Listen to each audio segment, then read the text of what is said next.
Welcome back, everyone, to another episode of Wholesaling the Cool Way. I'm not sure exactly which number this is, but on 7, this podcast, number seven. All big right, lucky 7. number seven. On this episode, on this podcast, we're going to share our challenges, our victories, and the tips and tricks that we've learned over the past week and over the last few years in our respective businesses of wholesaling.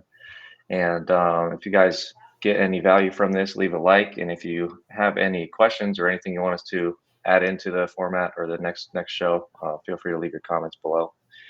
And we like to start off with kind of a recap of our past week, which includes what we call highs and lows, just highs of the week, any lows of the week, as well as any inspiration that we've come across from maybe books or podcasts, YouTube, or any other inspiration. So you want to kick us off with that? Sure. Um, so I'm Mark, and he's Jasper, my son. So for those of you who are watching for the first time, and we both have our own businesses doing wholesaling in various areas. But as far as my week, uh, I'm in Chicago. I've been here since July 1st. So highs for me are got a lot of new pickleball friends. So I'm playing a lot of pickleball here in Chicago, and it's really nice for me because I ride the bike there. I just drove to the airport yesterday to pick up my daughter, and that was the second time I've been behind the wheel of a car since July 1st. So that's really nice. That's funny. That's a high for me. It just like it's nice to just bike everywhere or walk and not really think about driving. So and it's like a 3 mile bike ride to the courts that I play at and back. So it's nice. I think it's good for my cardio and nice for taking in the city in a slower pace than going through in a car. Seeing what's going on. Um, so yeah, that's sort of my I don't know if it's highs and lows, but that's what's going on this week. And my partner's kids came into town, I guess Thursday, so they're here visiting, and then Selena, my daughter, came in last night, so we got a full house, and that's kind of fun. Had a little bit of a house party last night, and dinner, and hung out, and it was really a good time. So yeah, I think that's it for me. Not really any major lows. Just a good week here in Chicago. Awesome. Sounds great. So for me, this past week was good. We got a new cookbook, which was really fun, and so we tried two recipes this week together at home. One of them was called one pot lasagna, so it's like Mm, just what it sounds. We made it in a like a Dutch oven style pot, um, nice. and it was just one big pot of lasagna, and it was delicious. I thought it was really good. And this recipe is kind of like a healthy, or this cookbook is kind of a healthier cookbook. So it's like kind of low calorie, high protein type dishes, which I like. And so that was really good. And typically, lasagna is like kind of not the healthiest thing, but this one I think was like each serving had like 500 calories and like 50 grams of protein or something. So it's good ratio. And it was delicious and it was fun to make it. And we did have like a ricotta cheese like topping on top, that was a fun flavor. I don't have that often. Hmm. So that was good. And then the other one we did, I don't know which one I like better, but they were both very good. But the other one we did was stuffed chicken breast, which I've never done before. And so that was really cool. So, I split the chicken breast. It's kind of like an empanada or like a burrito or something kind of, but we just split it open and then put like a spinach artichoke like mixture in there. That was really good.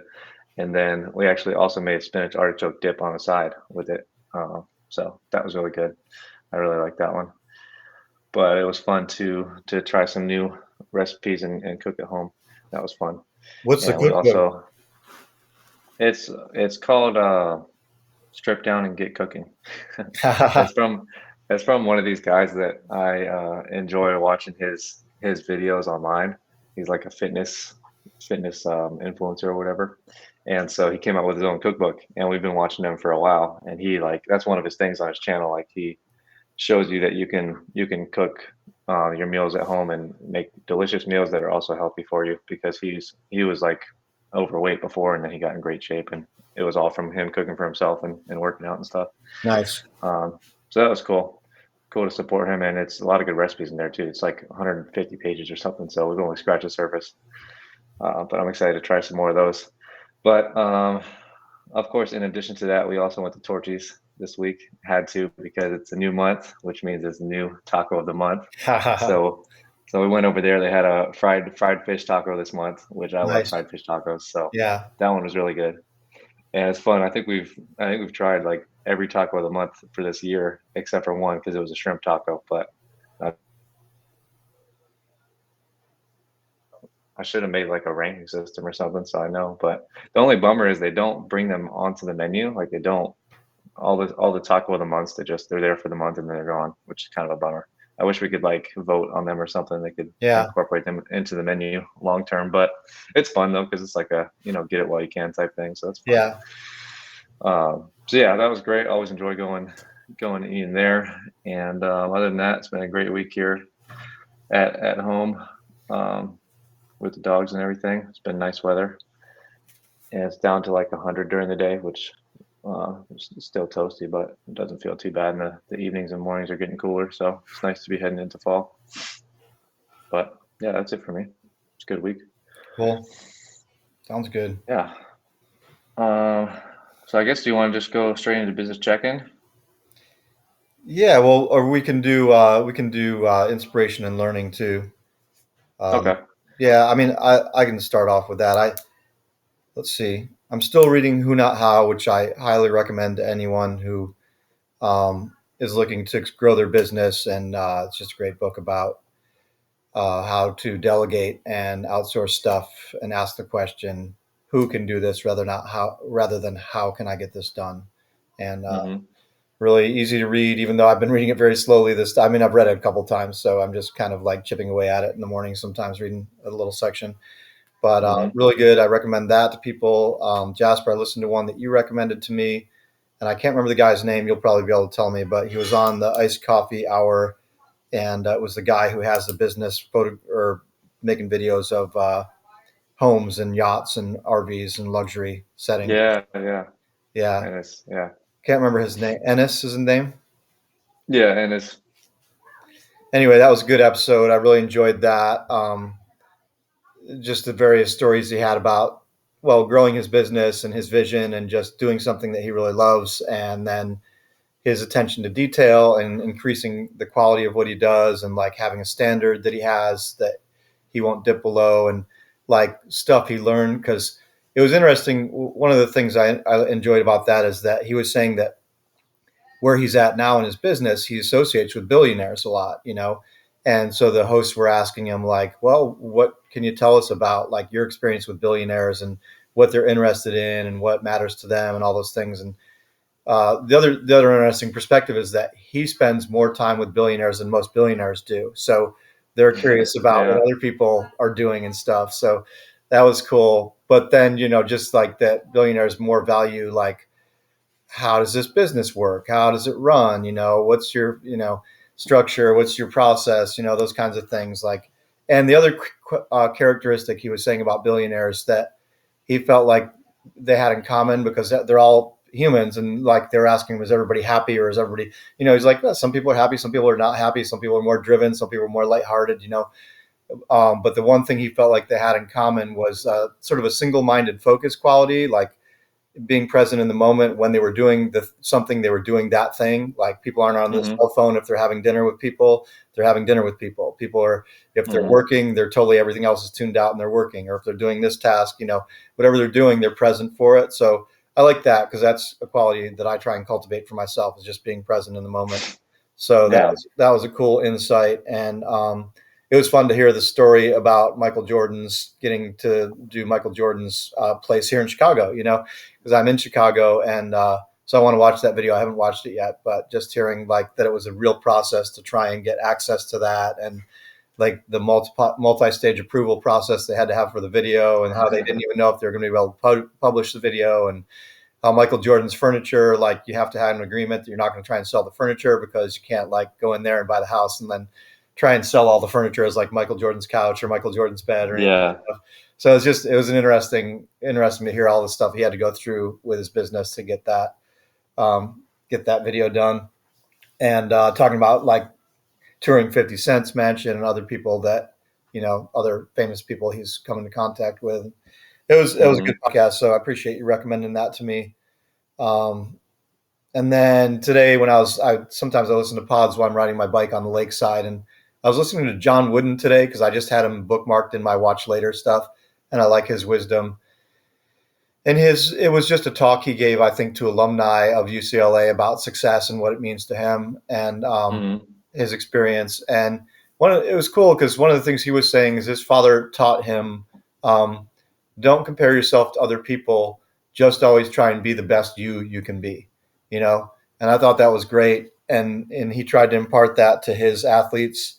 And the other, what was the other one of, like, he said this thing about how he felt like the journey, like a lot of people say this, it's kind of cliche these days, like the journey, the joy is in the journey. He didn't use those words, but it was kind of the way he was talking about it. Is like, I always like to Mm-hmm. say, like, the journey is the fun of it. Like, when you get there and you get to the mountaintop, then it feels like you kind of wish you could have been back in the journey a little bit more. And he was saying that, like, when he was preparing the team for a game, like, he felt like the game was the ending, but the practice all week and the Mm-hmm. preparation was the journey that they were going through together to get ready for that. So that was Right. cool.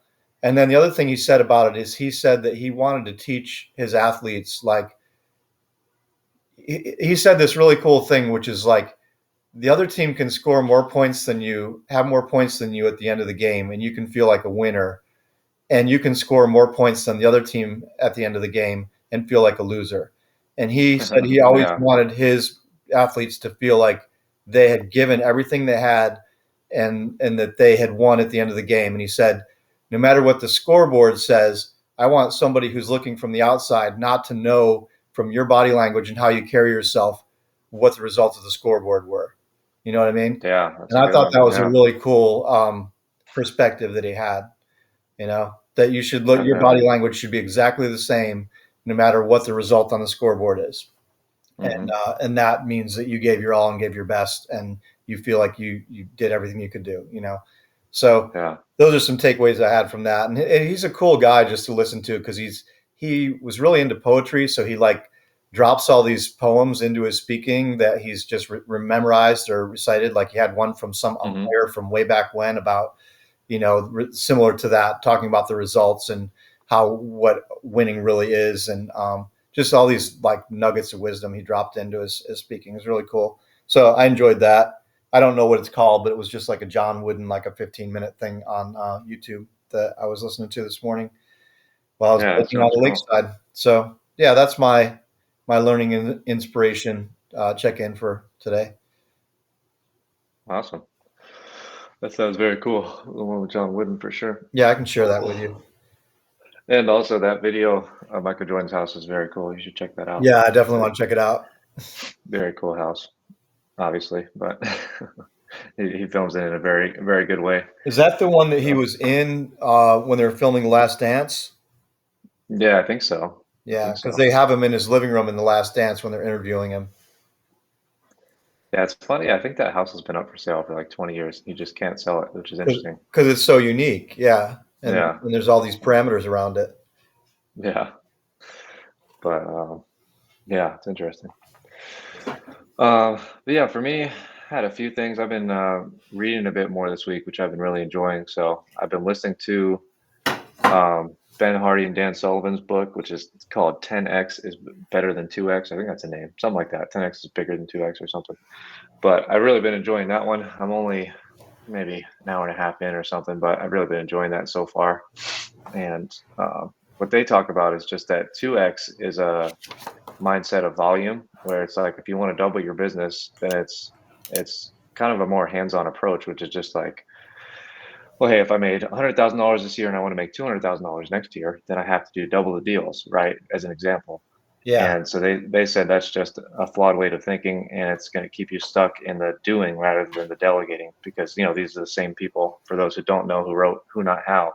And so that's kind of their overarching message, is to always focus on growing your business, working on your business, delegating, rather than being in the weeds and doing things in your business. So that's kind of the premise that I've got so far, is that when you think about 2x, it's kind of easier for your brain to conceive that, like, okay, I did this much this year. If I want to double that next year, I have to do double the deals, or maybe I have to double my prices or something. Like, those are a couple easy ways that you can do it. But when you think about how can I 10x, then you have to get into a totally different mind space. And you have to basically do exactly opposite of what you've been doing so far, right? And so that's what they've been sharing so far, that you just have to think in a totally different way and abandon a lot of the stuff that you've been doing if you want to actually make that kind of leap. But once you do that, it's actually easier than 2x because, like we said, doubling your business requires a lot more effort, a lot more deals maybe, and more manpower, more overhead than it might be to 10x. And that's what Jerry Norton was talking about too. That video I've shared before, where he talks about the difference between the different stages of a wholesaling business, from newer wholesalers all the way up to $1 million a month. And what he says is there's no difference between the wholesalers that do $1 million a year and $1 million a month in terms of their business structure. But they're just focusing on a Sorry, different I had to marketing let the cat channel. out. That's why I'm moving. No, you're fine. The cat's in the You're fine, bedroom but here with me trying to get out. well, Yeah, yeah, sorry. that I book's watched some Jerry Norton this week too. So yeah, keep on with that. I like that. yeah, that book's been good. I'll share more when I read more of it. I saw a quick video that I thought was really cool, and it was this mother and daughter, and they went to space with Richard Branson's company, and I didn't even know he was doing that.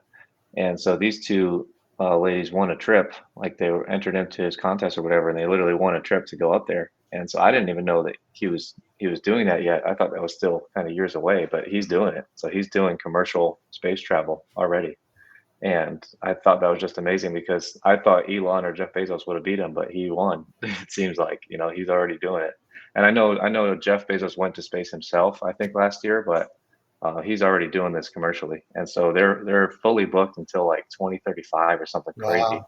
And the tickets to actually go, like these two ladies that I saw, they won a trip there, but the tickets to go are 450,000 and they can't even sell them because they're fully booked out. So I thought that was incredible, and they showed a video, of them going up into space, and they just described it as such a peaceful thing. Like when you get up there and the gravity comes off, and you unbuckle your seatbelt, and you're just floating around, and it was so cool to see the video and then to also hear them talk about it. I just thought that was amazing. Talk about 10x over 2x, right? Richard Branson's always thinking massively at massive scale, and what he's done is just incredible. Yeah, That's that's something amazing. I didn't think that I would see, this soon in my life. So that means in like 10 years, people are just going to be going to space left and right. It's Yeah, like, there might be that's a, like you might be able to live up there. Who knows? yeah. I mean, and obviously, 450,000 is way out of reach for most people, but in 10, 20 years, that price is going to come way down because everyone's going to figure out the way to do it. So I think that's amazing. Um, Yeah. so that was super inspiring. And then I feel like I had one more to share, but maybe not. Oh yeah, yeah. This guy named Mark Lack. So I used to follow him on Instagram when I was on social, but it's been a few years. And so when I saw his name, I was super excited to listen to it. And he was on Cody Spurber's show. But I was super inspired to hear his journey because I remember following him when his following was kind of small. He talked about that, about 3 4 years ago when I was following. He talked about how he was doing like $250,000 a year in profit, and he was like online kind of bragging about it because he was like, I'm doing 250 a year and I don't spend any money on marketing. This is all like word of mouth. It was all organic, and he was trying to share with other people that you don't have to spend money on advertising and marketing stuff to make a good income. And then he said he totally like changed his mind on that stance because he realized that the real skill is in learning how to bring traffic in through the paid channels and learning how to run digital ads, build landing pages, build websites and stuff like that. And so he said after he made that shift, he literally changed from doing $250,000 a year to doing that per month, and then doing tens of millions of dollars a year in his courses and stuff. And so that was really cool to hear. And now he shared that his next venture is doing like publishing courses for celebrities. So his first two celebrities are Floyd Mayweather and Dan Bilzerian. So he's going to be launching courses for those guys, and he's doing everything kind of behind the scenes, and they're kind of the face of the brand. But he was sharing how excited he is for that because he's been doing 8 figures a year himself on his courses, and he said he only has like 100,000 followers, and he's like these guys have like a couple 100 million followers. So he's super excited about what it could possibly be in terms of scale with them, and Yeah. that was really inspiring to hear his journey. And he also talked about how he was one of those kids in high school where he would like skip school or fake to be sick or something when he had to give a presentation, and I can resonate with that. And he said that he kind of just flipped full circle, and he was just sharing that you can learn whatever you want to do, and now he gets paid to speak. So he was like, it's a full circle for him. Yeah. So Nice. that was inspiring for me to hear as well. But yeah, that's it for me. Nice. That's great stuff. Thank you. I really like the Yeah. 10x is better than 2x stuff too. I mean, both, you know, that perspective, it's something I need to keep hearing to stop, just trying to grind out the 2x, like you said. Yeah, because Open my, broaden my that's horizon, exactly the word that he used was the 2x is a grind. He said that in the book. He's like 2x is a grind and 10x is a, I don't remember exactly. I don't want to mess it up, but he definitely used that word grind for thinking Yeah. 2x. That's the way this whole year has felt for me. It's just like a grind. I mean, Yeah. I'm trying to do more than 2x, but I guess my goal for this year would be like 2.5x what I did last year. Yeah, ish, 2.5 to Yeah. 3x. But it's the same kind of Yeah. thing. It's not like I can see how the 10x thinking will expand things and make me think about the business in a much different way than if I just, like you were saying, doubling. Oh, if I could just do twice as many deals, then I can get there, or two and a half times Yeah. as many deals. Yeah, and trying to get those numbers dialed in and hit those numbers instead of like, what if my life depended on me doing 10x what I did last year, and I had to do it. Hmm. What, like some people say, what if you, like I've heard, I can't remember who it was talking about, like, what if you had some sort of an illness, God forbid, but you could only work 2 hours a day? How would you do this? You know, and you had Hmm. to, like, just thinking about different paradigms of how you can trick your brain into seeing things differently. Yeah.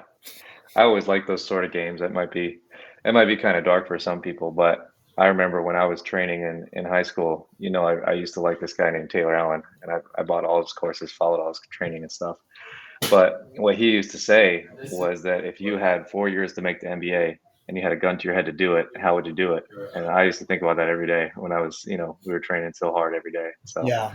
and then I heard a different frame on that when I started wholesaling, which was funny because it kind of tied back for me. But Tom Kroll, which is probably my favorite wholesale like guru ever, but I used to listen to his podcast, and he was like, if someone kidnapped your children, and Oh obviously it didn't God. work for me, like I thought of it in a different way for myself, but he said if someone kidnapped your children and they said you have to get a wholesale deal or wholesale contract within the next 72 hours or you're not going to see your kids again, how would you do it? Yeah. And so it's kind of the same exact frame, but that really helped me when I would hear his podcast like every day. I listened to it every day. I was like, I would just think about that to myself. Like, I've got 72 hours. I've got to get a contract. And it helped me. So, um, Yeah. yeah, Whatever we that's a can good do to point. trick ourselves into getting out of our own way, right? Yeah, Finding resources within ourselves that are there, but we just don't maybe use them. yeah, yeah, definitely. But yeah, the the main point is that I think you would love that book, and anyone listening, I think that's a great book for especially someone who's starting out. Talk about setting your goals and everything. 10x better than 2x. It's a good one. Yeah. Sounds great. I'll definitely read it because, like I said, I'm read Who Not How 3 times at least at this point. Yeah, this is definitely like the version 2 of that book. So I'm definitely gonna try to finish it this week.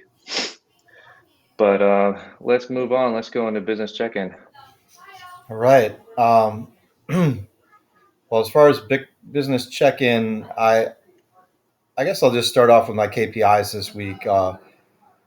We sent out 11 offers and got one contract on the acquisition side. Um, Nice. yeah, we sold two on the disposition side, so that's great. Good momentum on our disposition. I think we sold three last week, maybe. I never Hmm. remember last week's numbers, and I don't have it in front of me. And then one thing that's kind of a victory is we're continuing to add buyers. Like, I don't talk about that much, but the dispositions guy that I hired in February of last year or February of this year, one of his primary tasks is to network and add buyers to our buyer list and like screen them and interview them and find out what they're looking for and all that stuff. And then um, he added 10 buyers this week, and I don't always talk about that, but like he may have slowed down a little bit with that because he's got other tasks on his plate, and you can only fish in the same pond of Facebook groups and stuff so often to find people, or you're going to start running across the same people. But he's Mm-hmm. actively still networking. We're using different ways to meet buyers too, like using PropStream and searching buyers and all this stuff. But if he just adds 10, buyers per week, we're going to add 520 buyers in a year. So, and in the beginning, he added a whole lot more. So it's really a quality thing for our business. Is the quality of our disposition, which is selling properties, has really improved by expanding our buyer list. And not only that, but building and maintaining relationships with the buyers that we're meeting, and identifying which buyers are easy to work with, which buyers follow through and are professionals, which aren't, like that's part of his role. And it's really, when you go back to who, not how, like if I hadn't added this person on our team, we'd still be floundering with disposition. We'd still be like putting stuff Mm-hmm. on Facebook Marketplace all the time, which we still use, but um, we don't rely on it as much as we did. And, Mm-hmm. chasing around trying to sell deals and then getting sellers angry at us because it's taken too long. Like our time to, from the time we get a contract till the time the deal's sold is much shorter in the last 2 to 3 months than it was over the last year or 2 years. If you look at the rate, the time that it takes to sell and close a deal, from the time we get Mm-hmm. the contract. So that's a big victory. It's a bigger term victory. Like we often check in about victories, like what victory did I have this week? But I just wanted to recognize that, because when I look at, this team member's KPI report, he always checks in about at the end of the week, how many buyers do we add and which leads, which sources the buyers that we added came from, whether they're referrals or prop stream outreach or texted lead campaigns we do, or, whatever. We even, we're getting some buyers from launch control now. Like you've probably had this happen, Jasper, where you're in launch control and you're reaching out to sellers, and then you reach out to somebody and they've got 10 properties and they're actually buying properties, not selling them. And they're like, well, Mm-hmm. no, I'm not selling any of my properties, but if you have anything in this area, I'd be interested in buying. So then, you know, like we're getting buyers from that too, once in a while, like a couple of weeks maybe. So Mm-hmm. yeah, so that's a victory. And then as far as challenges, I think our biggest challenge is the same as it was last week. Our launch control account has been suspended from sending batches now for 2 weeks. So Mm-hmm. we've not been able to send, excuse me, a new text message to a seller for 2 weeks. And we were sending, the weeks prior to that, we're sending 24,000 text messages a week. So, roughly 4,000 a day, because we're doing 6 days of text blasting. Mm-hmm.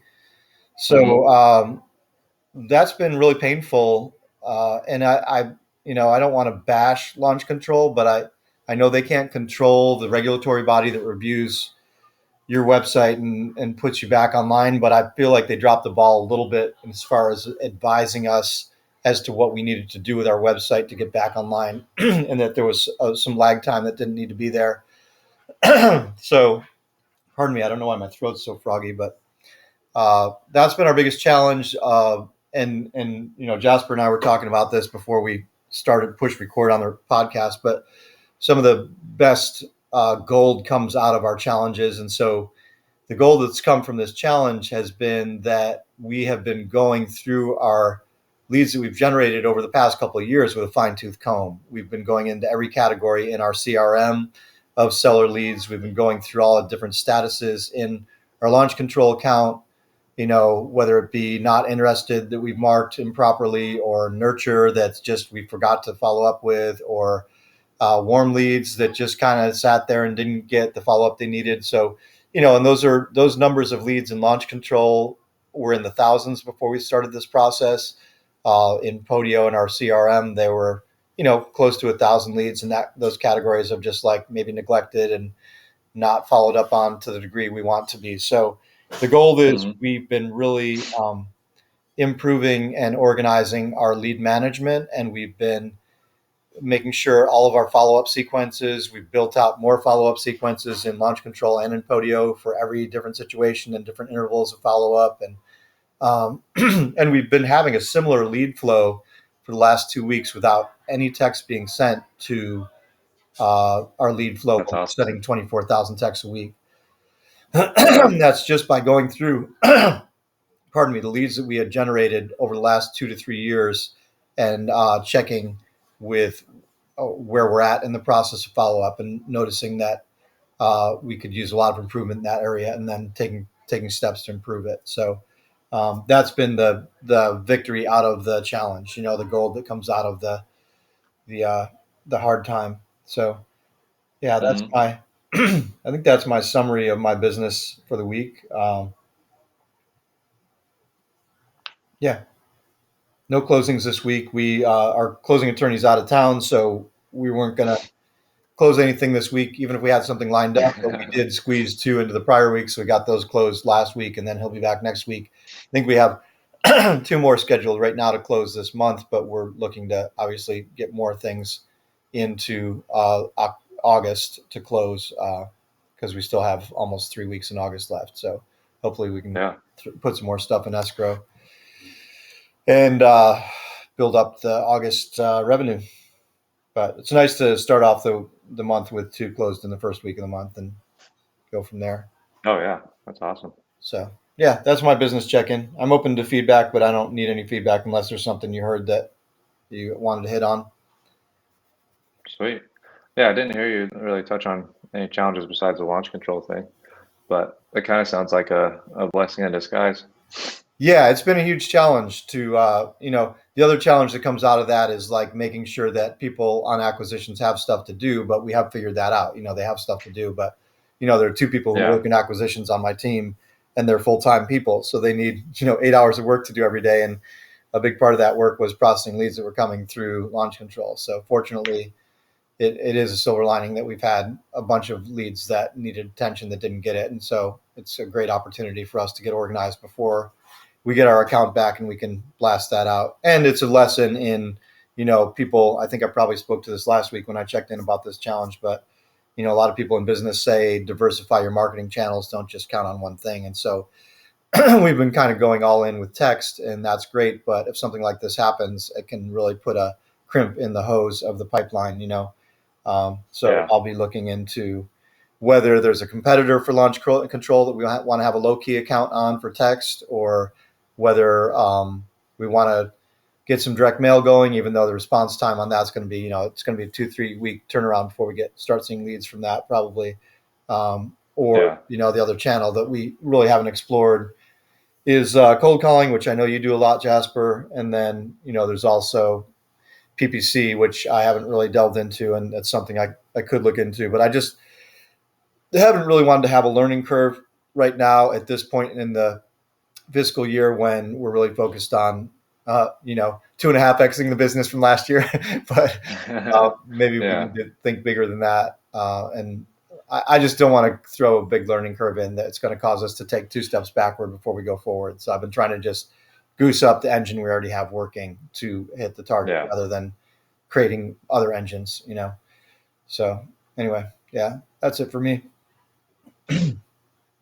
Awesome. Well, yeah, along that line, Smarter Contact was my second favorite that I've ever used. So I don't know if you ever looked into them, but I they're was just solid. looking today at all the competitors for launch control and making a list. So I appreciate Yeah. the feedback. Yeah, it's called Smarter Yeah. Contact. Smarter Contact. Yeah, I'd recommend them. I don't like Batch for texting at least. Yeah, Their system is very hard to get started on and very hard to optimize, in my opinion. It's just not tech friendly at all. So I didn't like them. I've never tried Lead Sherpa, so that's another yeah, one. I don't know that's if you another tried one that them came yet, up in my research. Yeah, but I got a few friends that really like Lead Sherpa, so I can't speak to it, but I've never tried it. But Smarter Contact was the one that I was doing a few years ago, before the texting initially had kind of tightened up. I think that's kind of what's happening with launch control. Like the federal government is changing regulations, so they're kind of passing along those stricter guidelines or whatever. I think that's what And happened to so, us. Yeah, it was like I think yeah, it comes down to the way our privacy policy on our website was iterated and where it was posted and all this stuff. I think that's yeah. the like nitpicky thing that caused us to be suspended. Yeah, so I think they're kind of just trying to limit their liability by stricting, or what is the word, tightening up their Yeah, guidelines or whatever.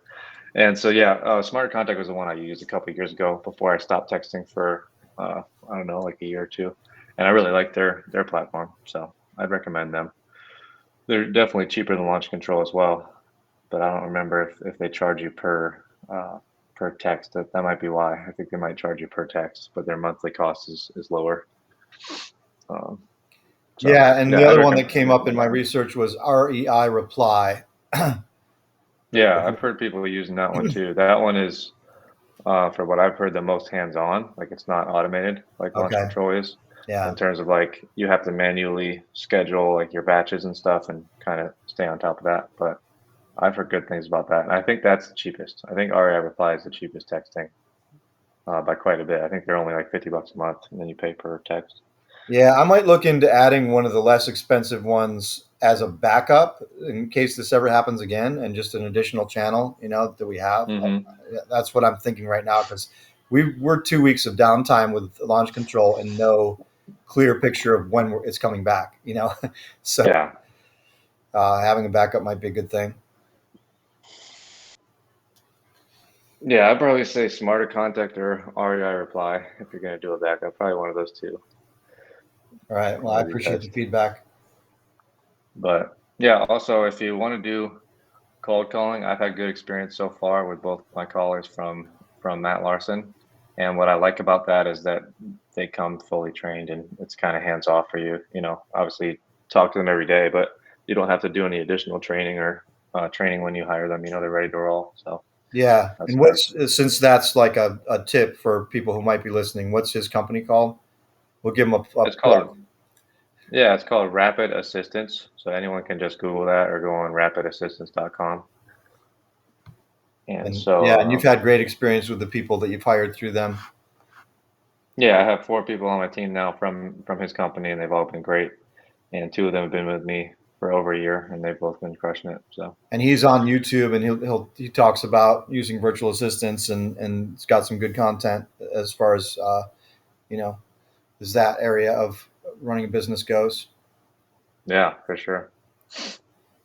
So yeah. Ooh, but yeah, I guess that's it. All right, let's switch over and do your business check-in. Let's do it. So I'll start with the KPIs for this past week. So it's a slow week. We had one contract, obviously zero close because we share the same closing attorney. So I didn't schedule anything for this week. But we do have one scheduled for next week, which is good. So hopefully that'll close. And then sold 2 this week, which is good. 57 offers, which is awesome. That's where I like to see it. And 199 leads. So I've got my stuff written down on my notepad next to me. But looking at the last 3 weeks on our mastermind, I have 180 leads, then 180 leads, and 199. So I like that the leads are staying consistent and increasing. And offers look to be increasing as well. So 57 is good for me. So even though we only got one contract, I think that's going to lend itself to getting more in the next week and the following weeks. Yeah, it's the So process, right? It's just yeah, sticking with the yeah, I feel good process and about that. results If come.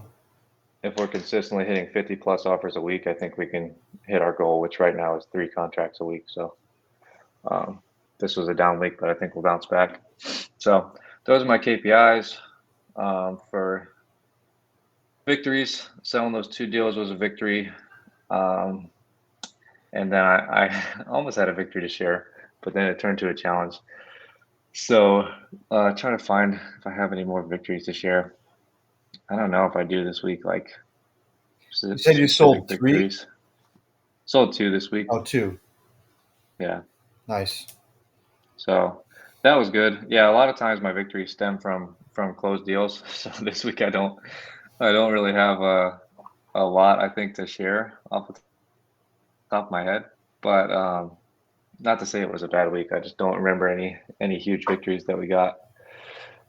But I guess we do have. I mean, we're making progress on a bunch of deals. So I've had a couple of deals where our agreement was we're waiting for the tenants to move out with the sellers before we close, and so both of them look like they're moving out this following week, early next week. So that'll be really nice because then we can get to work selling those. It's kind of like these contracts that have just been sitting in my system. I haven't been able to really get to work on them because that was our agreement, and it's obviously much easier to sell a vacant house than it is with Yeah. tenants. So, but it looks like they're both going to be out next week, so that'll be nice. That'll kind of essentially give me like 2 new contracts kind of next week to work on in terms of the dispo side of things. So that'll be really good. So I'm excited for that. And then, yeah, I had semi-victory with this land deal that I mentioned last week. I was going to cancel it this week, and then Giselle was like, "Oh, we got a lien release from Wells Fargo," but then it was kind of a pump fake because they didn't. So Wells Fargo sold this loan or whatever to another bank, and so now we have to contact another bank. So now it's kind of back to square one again. But I appreciate Giselle for all of her help this week. I guess that's a victory. She's been very helpful while Jason's been out. She's still been making progress, I feel like, on our files that are in escrow with them. So Yeah, that's been nice. she's great. Yeah, so that's been good. Yeah, I guess the challenges I've been running into this month and last month have kind of been that waiting game I mentioned. So in terms of waiting for tenants, not really anything I can do there.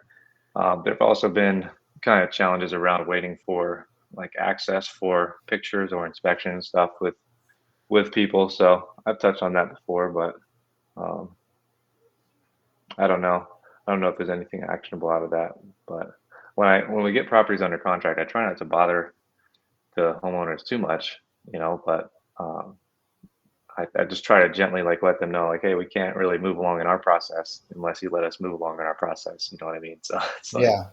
but some sellers, it's just like their house is in bad condition because they procrastinate. They continue to procrastinate in our closing process, and so that can be frustrating sometimes. But we just like we tell them we work at their pace. So if they want to move slowly with inspections, then the closing will be a little bit longer. So I guess I just have to let go of my impatience around it and just work at their pace. So,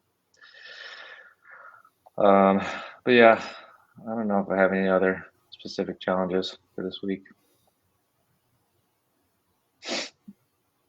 Yeah, I guess that's it.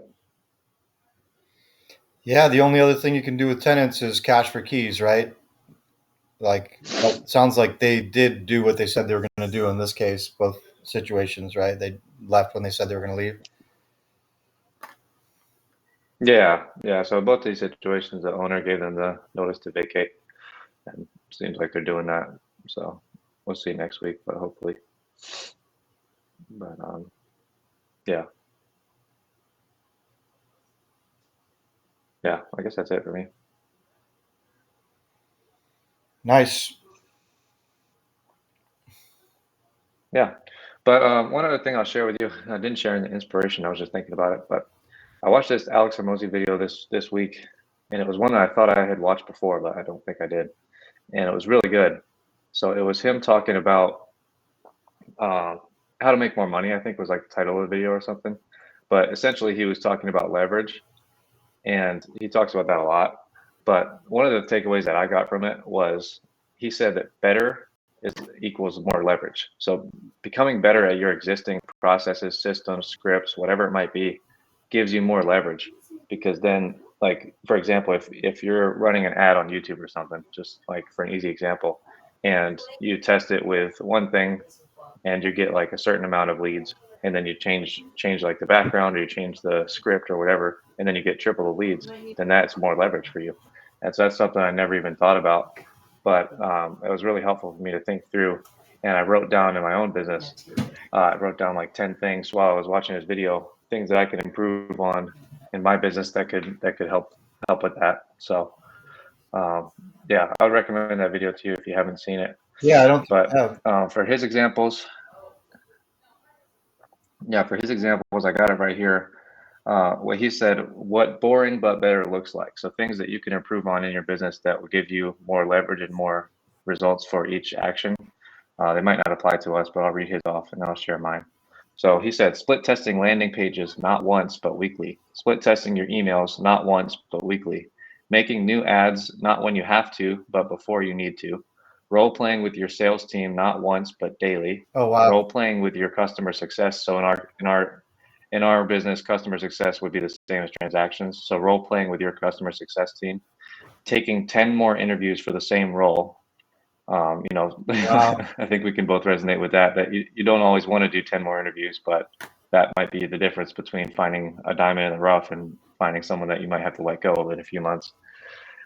Taking more time to make your lead magnet better and making your offer better and better. So some of those might not apply to our business exactly, but those are his examples. And for me, I wrote down some examples I'll just share in case it's valuable to anybody. But for me, in improving the wording and the sequencing on my follow-up campaigns within Podio, because I have separate campaigns with Podio and Launch Control. So that could go both ways. But for me, my SMS team is on top of that side of thing, but I have never, almost never edited those on Podio. They've been the same for like a year. Yeah. So that's something that I've been neglecting, that I can improve, like the sequencing on how often, and then I can improve the verbiage and the wording, I think, for sure. Yeah. That's one thing I wrote down. Number two is to create more Podio workflows to save time and help with organization within my Podio. So just this week, I built like 3 or 4, and it was just super easy for me to build. I did in like 5 seconds, and it's going to save me so much time. It's like the manual stuff that you do in Podio, you can just build a workflow for. It's something I didn't think about. Improving my cold call script and doing more role playing with my cold calling team. That's something that I don't do. Like I said, I kind of treat it like it's hands off because they've already been trained, but I know that people can always get better. And figure out a way. This is one thing that Alex shared. Figure out a way to contact all leads within 5 minutes. So that's something that I heard him say, and I heard someone else say this week. And it's something I'm definitely not doing. So figure out a way to do that. Maybe it's an automated text. Maybe it's just getting with the team and like, hey, look, we need to contact all leads within 5 minutes. But something to think about for myself and maybe anyone else. Improve my website to make it more enticing for people to go through the process. And I'm speaking about my dispositions website, because I do get a good amount of traffic on that website, and conversions are probably not where they could be.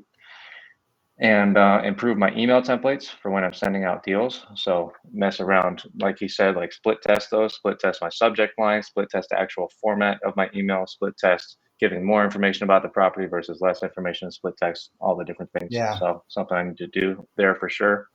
And then figure out a way to set up a dialer for my follow-up specialist.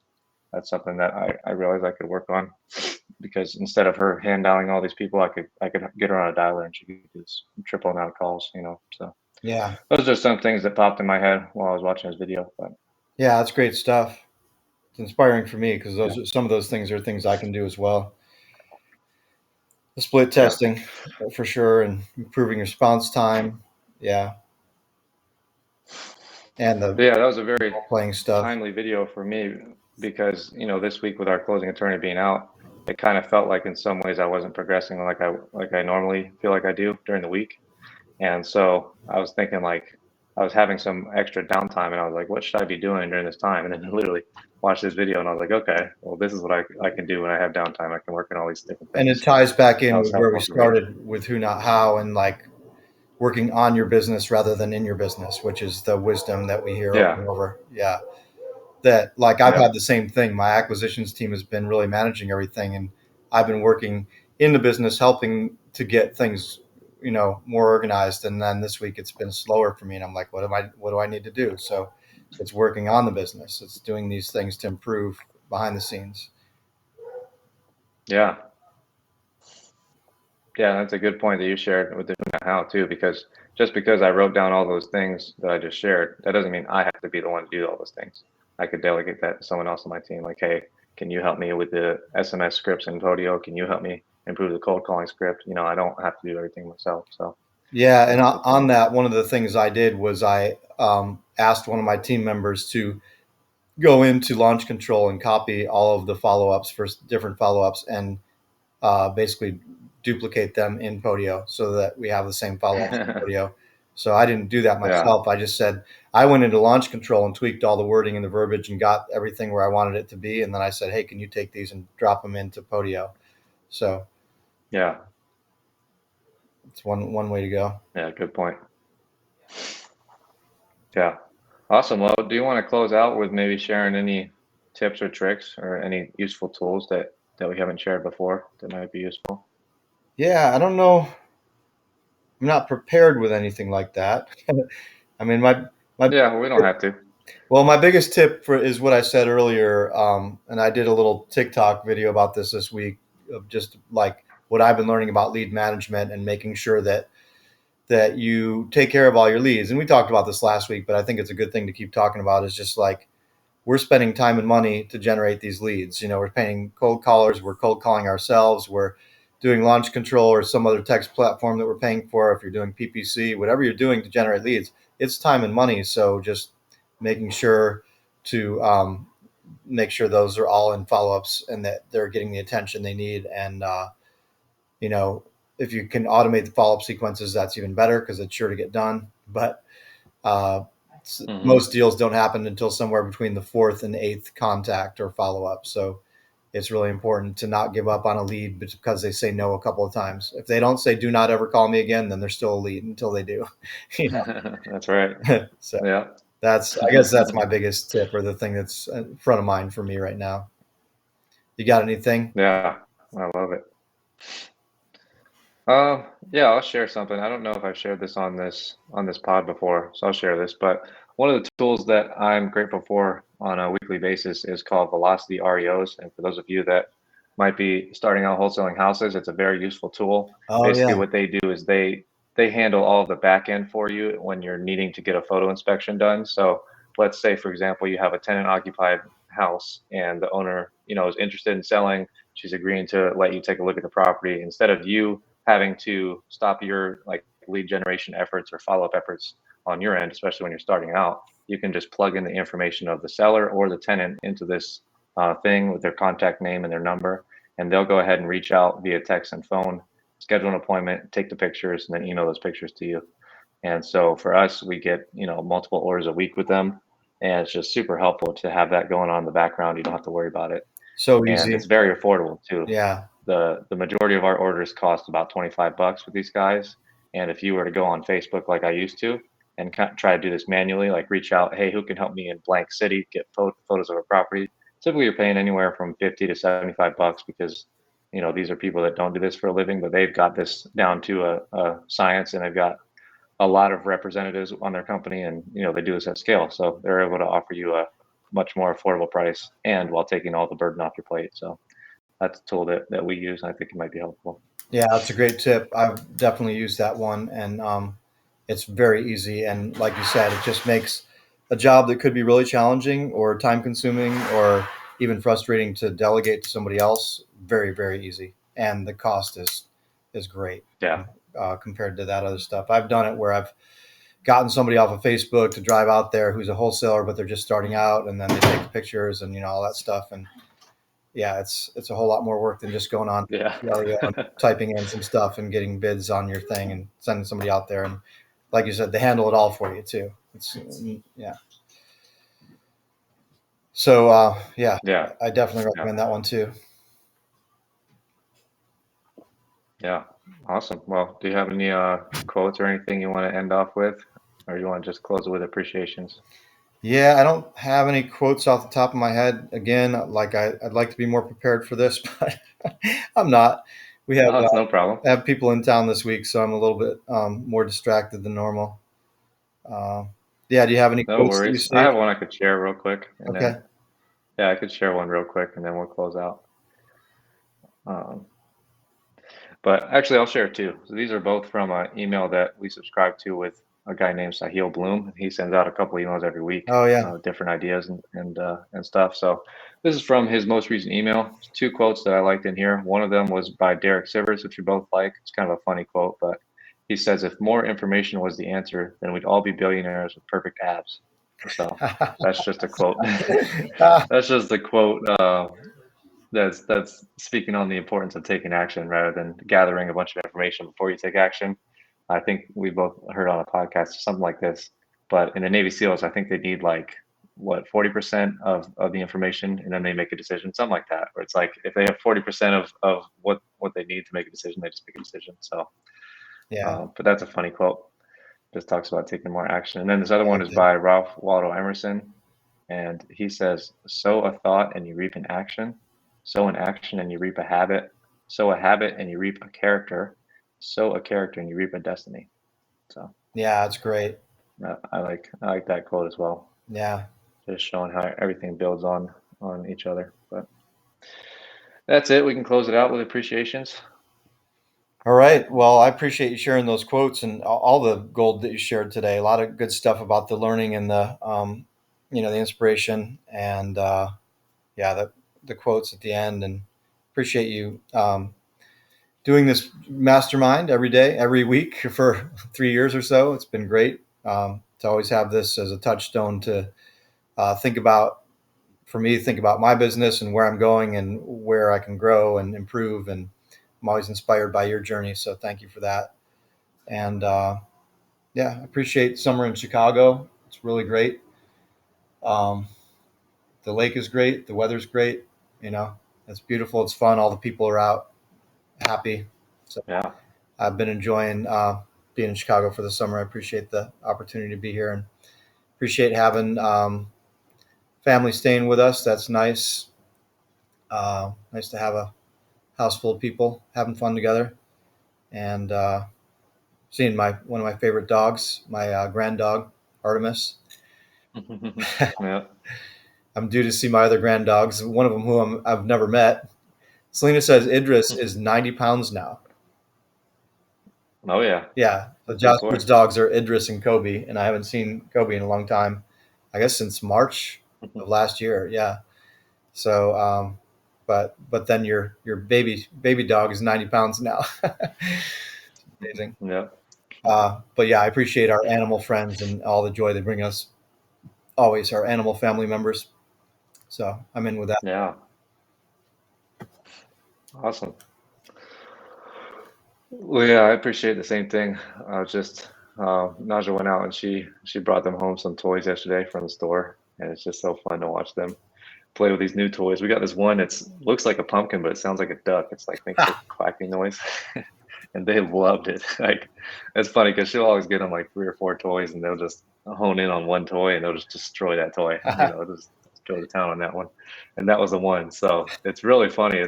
It's not as annoying as you might think because they have some toys that are so loud, and it's Yeah, just like you just want to take the toy and throw it in the trash. But this toy is like it's not that bad. It's not that loud, but it's a really unique like squeak noise. I think I can see why they like it. It's really funny.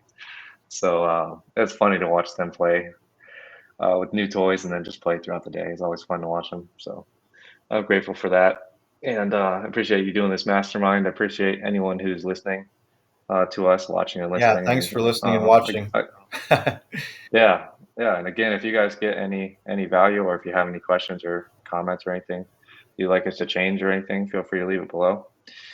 But yeah, other than that, I've really appreciated the gym this week in Scottsdale. A lot of people take the months from about May to September, October. They take those months and they leave. They're called snowbirds. And so because of that, our gym is much more empty during the summer, and I like it. Mm, So I've been appreciating that. Having that massive gym to myself is really nice. I mean, not to myself, but there's less people yeah, walking around, so that's really nice. I've been enjoying that this week, and I always enjoy working out, so I appreciate that. But yeah, I think I'm in with that. awesome. Well, thanks everyone Yeah, who is listening and watching. We appreciate you. We're still new at this and learning every day. So, like Jasper said, we're always open to feedback. What you want to hear more of or less of, or what you're getting value from. If there's anything you'd like us to speak to, we'd love to hear. Uh, yeah, Happy to share our experience with anything that we can. And have a great week. yeah. Signing off.